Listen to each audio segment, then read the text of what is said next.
네. 오늘 이제 뉴욕 3대 지수 반등 마감을 했습니다. 네. 다우 지수 전장 대비 0.26% 상승 마감을 했고요. S&P 500 지수 전장 대비 0.57% 상승 마감을 했습니다. 나스닥 지수가 큰 폭으로 반등을 하면서 전장 대비 1.63% 급등 마감을 했는데요. 이제 말씀해 주셨듯이 지난주 금요일에 있었던 이런 최악의 셋오프, 이제 나스닥이 거의 4% 이상 떨어졌었는데 최악의 셋오프에서는 쉬어가는 흐름을 보였습니다.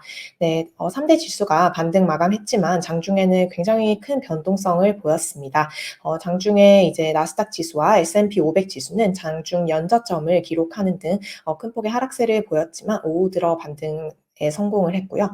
오늘 장중에 이제 월가의 공포 지수인 빅스 또한 이제 36 선까지 오르면서 큰 변동성을 나타냈습니다. 4 월에 이제 기록적인 이런 약간 셋오프 장이 이제 마무리가 되긴 했지만 5 월의 첫 거래일도 내용적으로 봤을 때는 이제 크게 안심을 할 수 없는 이런 장 흐름이었던 것 같습니다. 네. 이제 장중에는 큰 폭으로 주가가 하락을 하면서 4 월에 이런 셋오프가 5 월까지 계속되는 것 아니냐, 뭐 이런 처음에는 분위기가 좀 좋지는 않았습니다. 하지만 결국 이제 상승을 하면서 조금 그래도 안도심을 보이고 있는 모습인데요.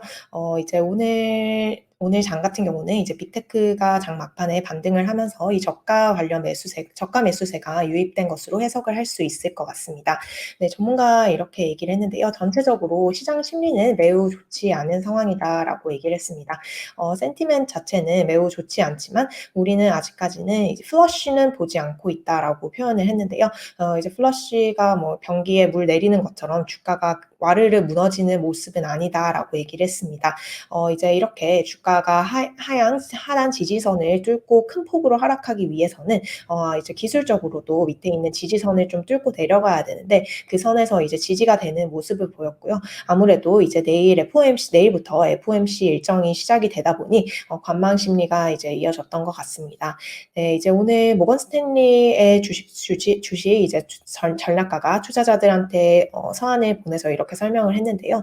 주식이 이제 더 이상 인플레 해지 수단으로서 이런 작용을 잘 하지 못하고 있다라고 얘기를 하면서 이제 시장이 만약에 불마켓 이제 강세라고 이제 주장을 하고 있는 사람은 상당히 많은 것을 이제 투자자들한테 설명을 해야 될 것이다. 한마디로 말해서 강세장이라고 지금 이 시점에서 주식 시장 전망을 하는 것은 조금 좀 말이 안 된다라는 이런 부정적인 얘기를 했습니다. 네. 어 네. 또 이제 이런 멘트도 나왔는데요. 이제 "지금은 웨이팅 게임이다." 이런 말이 또 나왔습니다. 지금은 이제 대기 장세로 시장 전체적으로 접어 들어간 것으로 보이고 일단 내일과 모레 연준이 어떻게 하는지, 연준 FOMC 결과가 어떻게 나오는지를 확인하고 또 차주에 나오는 인플레 데이터라든지 또 아직까지 기업의 실적 발표가 조금 남아 있기 때문에 이것을 확인하고 주가가 떨어지더라도 그 이후에 이제 움직일 것이다라는 이런 전문가 의견이 나왔습니다. 네, 맞습니다. 오늘 이제 채권 시장이 크게 약세를 보였는데요. 미국 10 년물 국채 금리가 이제 3%에 도 돌 3%를 돌파를 했습니다. 10 년물 국채 금리가 3% 돌파한 것은 이제 2018년 말 이후에 처음 있는 일이고요. 이제 지금 이 10% 국채 금리가 지난해 말까지만 해도 이제 1.1%대 머물고 있었는데 이것이 2%대 다시 올라오고 다시 3%까지 이제 치솟은 셈이 됩니다. 네, 이제 3%라는 것이 과연 10 년물 국채금리 3%가 올까 이렇게 많은 분들이 생각을 하고 있었는데 이제 실제로 3%까지 치솟은 모습이고요. 30 년물 미국 국채 수익률 같은 경우도 이제 3.06% 수준을 나타내면서 2019년 3월 이후에 가장 높은 수준을 나타냈습니다. 이제 전략가들은 뭐 지금 10 년물 국채 금리가 3%까지 돌파를 한 상황이지만 이제 좀 더 오를 수 있다라고 우려를 하고 있는데요. 이제 기술적으로 봤을 때 이 10 년물 국채 금리가 3.25%까지 추가 상승할 수 있다라는 그런 우려가 계속 나오고 있고요. 이 경우에 이제 기술주 같은 경우는 오늘 같은 경우는 이제 기술주가 워낙 전 거래일 셋오프가 심했기 때문에 국채금리 상승세에도 반등을 하는 데 성공했지만 국채금리 상승이라는 것은 결국 고성장 빅테크 기술주의 주가의 하방 압력으로 연결이 되는 만큼 상당히 위험 자산에 좀 부정적인 영향을 미칠 수 있다라고 분석을 하고 있습니다. 네, 이제 뭐 3%라는 게 이제 엄청난 심리적인 저항선이긴 합니다. 이제 과연 이 국채 10년물 금리가 이제 3%까지 치솟을 거라고는 이제 전혀 이제 예상을 많이 이제 못했던 부분이고, 그러니까 지금 현재 상황에서는 이제 3% 올라갈 것으로 보였지만, 1년 전만 해도 거의 상상을 할 수 없었던 레벨이기 때문에 굉장히 높은 수준이고요. 이제 국채 금리는 연준의 긴축이 예정이 되고 있는 만큼 더 큰 폭으로 빠른 속도로 오를 것으로 이제 전망이 되고 있습니다. 네, 이제 뭐 미국 시간으로 내일부터 모레까지 이렇게 열리게 되고, 한국 시간으로는 아마 목요일 새벽에 이제 결과가 나오게 될 텐데요. 5월 FOMC가 3일에서 4일 이틀 일정으로 개최가 되게 됩니다. 4일 오후에 이제 연준의 이 통화정책 결정 방향문과 금리 결정이 나오게 발표가 되게 되고요. 그 이후에 이제 제롬 파월 연준 의장의 이 기자 간담회도 예정이 되어 있습니다. 이제 제롬 파월 의장이 얼마 전 그 공식 석상에서 이제 50bp 금리 인상 가능성을 이미 열어둔 상태이기 때문에 금융시장은 이번 5월 FOMC에서 금리의 50bp 빅스텝 인상을 이제 기정사실화하고 있습니다. 50bp 빅스텝 인상과 함께 이제 이른바 양적 긴축으로 불리는 QT를 발표할 것으로 보이는데요.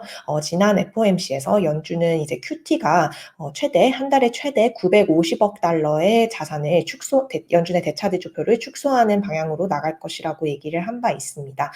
국채 최대 한 달에 600억 달러, 그리고 MBS 주택저당증권 최대 350억 달러를 이제 축소를 해 나갈 것으로 보이는데요. 이번 회의에서도 대차대조표 축소를 발표를 하고 동시에 개시를 시작할 것으로 예상이 됩니다. 현재 50bp 금리 인상과 대차대조표 개시가 이미 선반영이 거의 100% 되어 있는 수준입니다. 하지만 이제 향후에 이제 관건은 연준이 향후 긴축을 얼마나 강하게 하느냐인데요. 지금 최근에 금융시장에서는 연준이 50bp보다도 더 큰 금리 인상, 뭐 이번 회의는 아니더라도 6월과 7월에 또 FOMC가 예정이 되어 있기 때문에 6월 혹은 7월 회의에서 연준이 75bp 빅스텝을 넘어서는 이제 자이언트 스텝이라고 하는데요. 이런 자이언트 스텝을 단행할 수 있는 가능성, 그리고 이제 큐티와 관련된 조금 더 구체적인 얘기를 좀 기다리고 있는 모습입니다. 양방향으로 갈 수 있는데요. 물론 이제 시장이 긴축에 이제 바짝 대비를 하고 있긴 하지만, 더 시장 예상보다 이제 기자간담회 내용이라든지 통화정책 방향문 내용이 더 매파적일 경우, 시장은 더 위축이 될 수도 있는 부분이고요. 또 반대로 이제 선반영의 힘이 항상 있기 때문에 이제 시장의 예상 수준대로 나온다든지 시장이 예상한 것보다는 완화적인 수준으로 발언이나 이런 스탠스가 나올 경우 이제 4월에 있었던 엄청난 주식의 낙폭이 되돌려지는 그런 흐름이 있을 수도 있을 것 같습니다. 결국 내일 연준의 입에 모든 시선이 쏠려 있는 상황입니다. 네, 오늘 이제 월가에서 보고서가 하나 나왔는데요. 이제 FOMC 이후에 증시가 이제 추가 하락해서 신저점을 경신할 수도 있다라는 다소 좀 비관적인 보고서 하나가 나왔습니다. 에버코어 ISI가 이런 내용을 발표를 했는데요. 에버코어 ISI의 주식팀 이끌고 있는 줄리앙 에마뉴엘이라는 이 수석 전략가가 이런 서한을 보냈습니다. 이제 파월이 이제 직면하고 있는 이런 많은 어려움, 그리고 연준이 도전하고 있는 이런 도전 과제들을 생각을 해보면, 이제 이번 FOMC 기점이 최근에 크게 하락한 주가의 이런 반등의 계기가 되기보다는 오히려 신저점으로 이제 떨어질 수 있는 계기가 될 수 있다라고 얘기를 했습니다. 이제 이렇게 표현을 했는데요. 카타르시스적인 플러시 아웃이라고 얘기를 했는데요. 이것이 이제 극도로 갑자기 이제 변기 물 내리는 것처럼 이제 확 주식이 빠지는 계기가 될 수 있다라고 얘기를 하면서 이것이 어떤 트레이더블로 어떤 거래 가능한 어떤 저점을 만들어서 매수의 기회로 연결될 수 있다라고 얘기를 했습니다. 네, 이제 이미 시장 분위기가 매우 이제 개인 투자자들 사이에서는 굉장히 이제 좀 많이 사람들이 힘들어하고 있는 상황이고 nervous하고 한 상황이다, 이렇게 긴장되어 있는 상황이기 때문에 이제 좀 공포 심리에 따라서 주식이 큰 폭으로 빠질 수 있다라고 얘기를 하면서도요. 이제 자기 하우스 입장에서는 이것을 매수 기회로 인식을 하고 저점 매수에 이제 바잉에 들어갈 것이다라고 얘기를 했습니다. 그러니까 이제 기사 헤드라인에는 이게 일시적으로 좀 충격이 올 수 있지만 본인들은 사실 이 충격을 저점, 그러니까 매수 가능한 저점으로 보고 이때 저점이 나오면 들어가겠다. 매수 기회로 지금 활용을 하겠다라고 결론적으로는 얘기를 하고 있는 거네요. 네, 그렇습니다. 일시적인 어떤 변동성이 주식시장에 증폭해서 이런 셀오프가 가속화할 수 있지만 기관 투자 입장에서는 이것은 어떤 매력적인 매수의 기회로 연결될 수 있다라고 얘기를 했습니다. 네, 이제 S&P 500 대형 업종 중에서 오늘 기술과 통신 관련주가 큰 폭으로 상승을 하면서 주가 상승을 이끌었습니다. 이외에 에너지 관련 종목 그리고 부동산 관련 종목이 유가 상승과 금리 상승에 따라서 이제 상승을 했습니다. 이제 종목별로 보시면 오늘 메타 플랫폼스가 5% 이상 급등을 했는데요. 전 거래일 이제 최근에 큰 폭으로 하락하면서 이에 대한 되돌림 발생한 것으로 보입니다. 넷플릭스도 4.78%의 상승을 하면서 이제 반등 마감하는 모습을 보여줬습니다. 이외에 빅테크도 대부분 우호적인 모습 보였는데요. 테슬라 3.7% 상승 마감을 했고요. 마이크로소프트 2.5% 상승 마감했습니다. 알파벳도 오늘 장중에 1% 이상 상승을 하면서 견조한 흐름을 보였지만 이제 강보합 수준에서 마감을 했습니다. 오늘 반도체 주도 일제히 좀 반등을 하는 모습을 보였는데요. 엔비디아가 5% 상승을 했고 인텔 3% 그리고 퀄컴 4% 안팎으로 상승을 했습니다. 네, 쉐브론과 엑슨모빌 등 에너지 관련주도 유가가 조금 상승하면서 1% 안팎으로 상승하는 흐름을 보였습니다. 네, 아멕스 같은 경우는 오늘 조금 1%대 하락을 하면서 장중에 다우지수 하락을 좀 이끌기는 했는데요. 전체적으로 이제 오후에 있었던 반등에는 크게 영향을 미치지 못한 모습입니다. 네, 조금 특징적인 종목으로 이제 지난 주말에 이제 주주총회를 열었던 버크셔 해서웨이 이제 워렌 버핏의 회사죠. 버크셔 해서웨이 세상에서 가장 비싼 주식 종목인데 이 회사의 실적이 이제 순이익이 예상치는 웃돌았지만 매출은 시장 예상치를 밑돌았다고 알려지면서 1.28% 하락 마감했습니다. 세상에서 가장 비싼 주식이기 때문에 이제 1.28% 하락했는데도 하루 낙폭이 이제 $6,000가 넘는데요. 어쨌든 이렇게 하락 마감을 했고요. 또 특징적인 이슈가 있었던 종목 중에서 백신 모더나 주가가 오늘 5% 이상 상승 마감을 했습니다. 이제 미국에서 6살, 6세 미만 아동용 코로나 백신이 긴급 사용 승인되는 것과 관련해서 FDA가 이거 관련된 회의를 6월에 일정을 잡았다라는 소식이 전해지면서 모더나 주가가 장중에 7% 이상 오르는 흐름을 보였습니다. 또 이외로 이제 버크셔 해서웨이와 또 관련이 있는데요. 이제 버크셔 해서웨이가 액티비전 블리자드라고 게임 업체를 이제 매수를 늘렸다는 소식에 지분을 늘렸다는 소식에 액티비전 블리자드의 주가가 3% 이상 올랐습니다. 네, 이제 액티비전 블리자드 같은 경우 이제 마이크로소프트가 인수를 하는 것으로 지금 알려져 있는데요. 버핏은 이제 마이크로소프트의 액티비전 인수가 성사될 것으로 예상을 하고 있다라고 얘기를 했고요. 이에 대한 차익거래의 일환으로 액티비전의 지분을 9.5% 가량으로 늘렸다고 설명을 했습니다. 이에 따라서 이제 주가가 기술적으로 상승을 한 것으로 보입니다. 주식 주주들한테는 이제 굉장히 큰 축제입니다. 여기 버크셔 해스웨이의 주주총회가 미국 오마에서 열렸는데요. 이제 한 2, 3일 정도 진행하고 있는 걸로 알고 있는데 이제 파티도 하고 굉장히 좀 즐거운 행사로 이 주주총회를 진행을 하고 있습니다.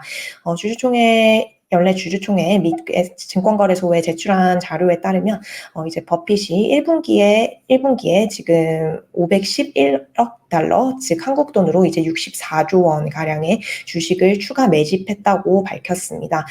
이제 저점에 매수에 들어간 것이 아닌가라는 이런 추측이 뭐 이런 사람들이 이렇게 얘기를 하고 있고요. 이외에 또 특징적인 종목으로 애플에 대한 주식 비중을 크게 늘렸다라고 나왔는데요. 이제 버핏은 애플 이제 1분기에 애플의 주가가 크게 하락을 하면서 6억 달러어치의 애플 주식을 추가 매집을 했다고 밝혔습니다.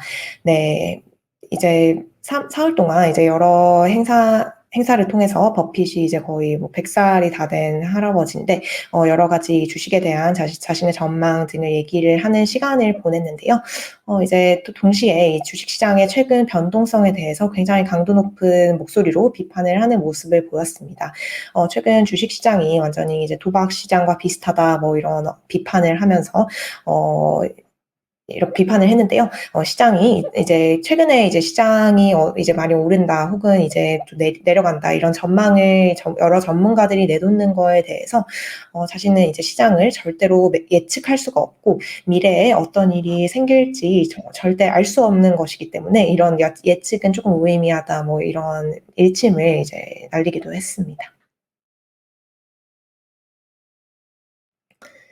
네, 경기 침체에 대해서는 정말 갑론을박이 계속해서 이어지고 있는 모습입니다.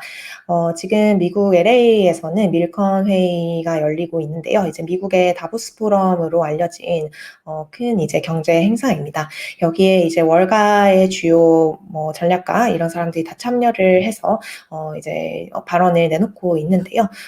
이 경기 침체에 대한 가능성 그리고 경기 침체 가능성이 단연 이제 정말 큰 화두로 이제 밀컨 회의에서도 논의가 되고 있습니다. 네, 여기 참여한 이제 시티은행 CIO 같은 CIO인가요? 이제 고위급 사람이 참여를 해서 어떤 말을 했냐면, 이제 경기 침체는 불가피하지 않다. 하지만 그냥 우려 수준이다. 자, 시티의 전망에는 아직 경기 침체가 올 것으로 보고 있진 않지만 이제 우려하는 수준으로 보고 있다라고 얘기를 했고요. 또 구겐하임 파트너 CIO 여기 참여해서 이제 인플레에 대해서 크게 패닉하고 있진 않다라고 얘기를 했습니다. 우리가 disciplined monetary policy를 가지고 있다라고 얘기를 했는데요. 이제 우리의 통화 정책이 아주 이제 정교하고 통화 정책을 잘 운용을 하고 있기 때문에 이 인플레에 대해서 아직 어떻게 패닉을 하고 있지 않다라고 설명을 했습니다. 다만 이제 걱정이 되는 것은 이제 우리가 달려가던 속도 이제 뭐 시속 120km로 달리다가 이제 저 앞에 좀 멀리 떨어져 있는데 사람을 발견하고 훨씬 뒤에서 그 목적지보다 그 사람이 있는 것보다 훨씬 뒤에서 급브레이크를 밟으면서 이제 경기가 이제 나아가는 도중에 필요한 시점 그 이전에 어떤 급브레이크를 밟게 될 가능성, 다시 말해서 이제 이게 연착륙이 어려울 수 있다라는 그런 얘기인데요. 이런 우려감을 표시를 했습니다. 네, 이제 뭐 시타델 헤지펀드의 CEO 같은 경우는 지금 우리 금융시장에 있는 어떤 불확실성은 금융위기 이후에 가장 높은 수준이다라고 얘기를 했습니다. 네. 경기 침체를 우려하고 있는 의견은 계속해서 팽팽하게 나오고 있습니다. 아무래도 이제 월가 현장에 있는 전문가들은 좀 경기 침체 가능성을 좀 낮게 볼 수는 있지만 이제 학계라든지 연준 관계자들은 경기 침체 우려를 상당히 높은 수준으로 보고 있는 것이 사실입니다. 이제 레리 서머스 하버드대 교수가 동료와 함께 이제 에디토리얼을 발표를 했는데요. 여기서 이제 이런 비판을 했습니다.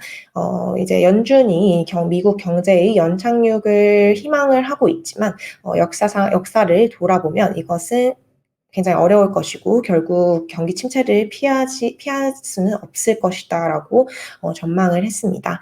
네, 지금 내일부터 FOMC가 시작되기 때문에 연준 관련 위원들이 지금 발언을 하지 못하는 블랙아웃 기간이긴 한데요. 전 연준 부의장이 오늘 이제 CNBC와 인터뷰를 했습니다.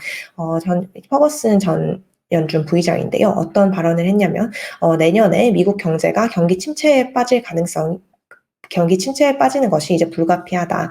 경기 침체에 빠질 가능성을 50% 이상 보고 있다라고 얘기를 했습니다. 네, 지금 이제 연준이 직면하고 있는 인플레 문제는 상당히 substantial, 굉장히 상당히 큰 문제이고 이것은 어떤 상당한 경기의 둔화 없이는 해결되기 어려운 문제라고 얘기를 하면서요. 경기 침체가 이제 불가피한 시나리오고 만약에 이제 최선을 희망을 한다고 하더라도 그냥 다소 이제 마일드 리세션이 오는 것을 희망해 봐야 한다. 이제 경기 침체가 조금 약하기만을 바랄 것밖에 우리가 지금 가지고 있는 희망이 별로 없다. 뭐 이런 얘기를 했습니다.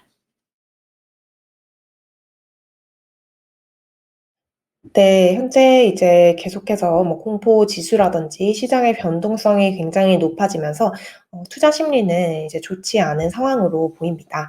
오늘 이제 뱅크 오브 아메리카가 이런 설문 결과를 발표를 했는데요. 지금 이제 투자자들을 통해서 집계한 투자 심리가 투심이 지금 금융위기 직후인 2009년 이후 최악의 수준이라고 집계가 되었다고 합니다.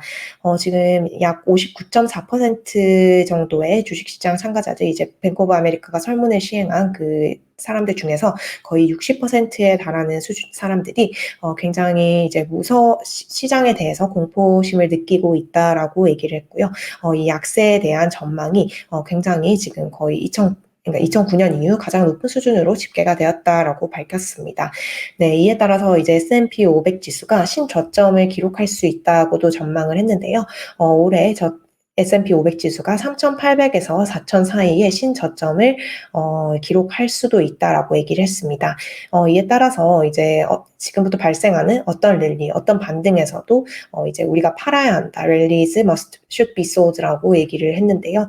이제 다가오는 반등이 이런 추세적인 반등보다는 일시적으로 반등을 하고 전반적인 시장이 약세 흐름으로 가고 있기 때문에 고점에서 이제 팔아라라는 광고를 했습니다. 실제로 이제 투심이 안 좋을 수밖에 없는 게요. 지금 S&P 500 지수 같은 경우, S&P 500 지수와 나스닥 지수, 이제 두 지수 모두 오늘 연저점을 경신을 했었는데요. S&P 500 지수 같은 경우 올해 1월부터 4월까지의 성적을 보면 이것이 1932년 이후 최악의 수준이라고 합니다. 네, 이제 뭐 기술적인 분석도 많이 나오고 있는데 지금 S&P 500 지수가 4,114 선을 하회할 경우에는 이제 피보나치 되돌림으로 인해서 3,810대까지 하락할 수 있는 가능성 또한 일부 기술적인 전문가들이 제기를 하고 있습니다.